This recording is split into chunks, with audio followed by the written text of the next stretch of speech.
Good evening বন্ধুরা। তো তোমরা সবাই কেমন আছো? আশা করি ভালো আছো, আর আমিও ভালো আছি। তো তোমাদেরকে সাথে নিয়ে এখন আমি আমার সন্ধ্যার ব্লগটা স্টার্ট করেছি। তো এখন আমি মাংস রান্না করব, আর ভাবছি একটু পোলাও করব। তো দেখি পোলাও করি নাকি রুটি বানাই, এখনও বলতে পারবো না। তো তোমরা ভিডিওটা কন্টিনিউ দেখতে থাকো। কড়াটা বসিয়ে দিয়েছি তেল গরম হতে। এখানে আলুটা আগে ভেজে নেব। একটু খাবার রেডি করছি, ওকে টিফিন খাওয়াবো। আমি না আমার মেয়েকে ব্রিটানিয়া বিস্কিটটা একটু কমে খাওয়াই, তাই আমি কিছু না কিছু ওকে খাওয়ানোর চেষ্টা করি। এখন এখানে আমি একটা এক টুকরো আপেল, তারপরে কলা, খেজুর, একটু দুধ দিয়ে ওর জন্য রেডি করছি, এখন খাওয়াবো।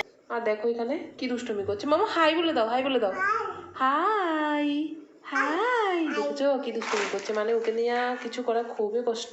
মাংসটাও রেডি করে নিয়েছি। তোমাদের দাদাভাই না একদম মাছ খেতে চায় না, তো ওই জন্য ওর জন্য সবসময় মাংসই রান্না করতে হয়। তো চলো আমি রান্নাটা করে ফেলি, তারপরে তোমাদের সাথে কথা হচ্ছে।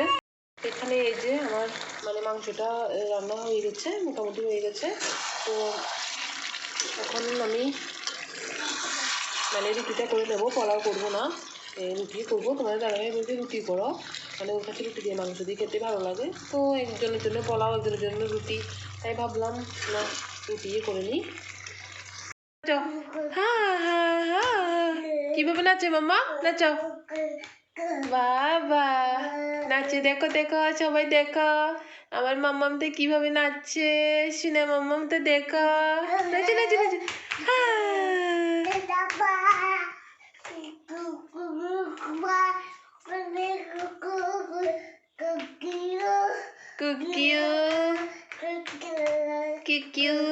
ভাত খাবে না?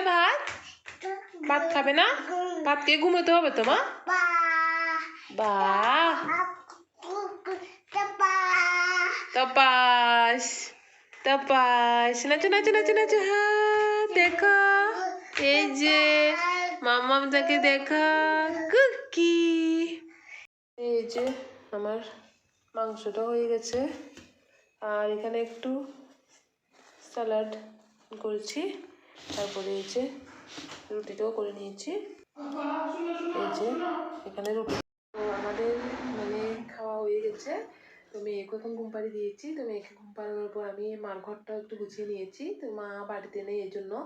আর দেখবে যদি কেউ বড় মানুষ যদি বাড়িতে না থাকে না, খুবই খারাপ লাগে, ঘরটা একদম ফাঁকা ফাঁকা লাগে, কিছুই ভালো লাগে না। তো এখন আমি মার ঘরটাও গুছিয়ে নিয়েছি। যে মার ঘরটা এমনিতে গুছানোই থাকে, কারণ মার ঘরে মা যখন ঘুমোতে আসে তখনই থাকে, না হলে এত একটা বেশি ঘরে আসা হয় না। তো কি এখন না মা বাড়িতে নেই, তো মেয়ে তো বারবার আসছে, এদিক দিয়ে বেড কভার টানছে, এদিক দিয়ে কাপড় টানছে। এই যে এখানে এই যে ড্রেসিং টেবিলটা, আর এখানে আলনাটাও গুছিয়ে রেখেছি, আলনার মধ্যে কাপড় টাপড় সব ফেলে দিয়েছে। তো এখন আমার মা ঘরটাও গুছানো হয়ে গেছে, আর বাসন টাসন যা আছে সব ধোয়া হয়ে গেছে। তো চলো তাহলে ভিডিওটা আজকে এই পর্যন্তই। তোমাদের সাথে দেখা হচ্ছে পরবর্তী নেক্সট ভিডিওতে।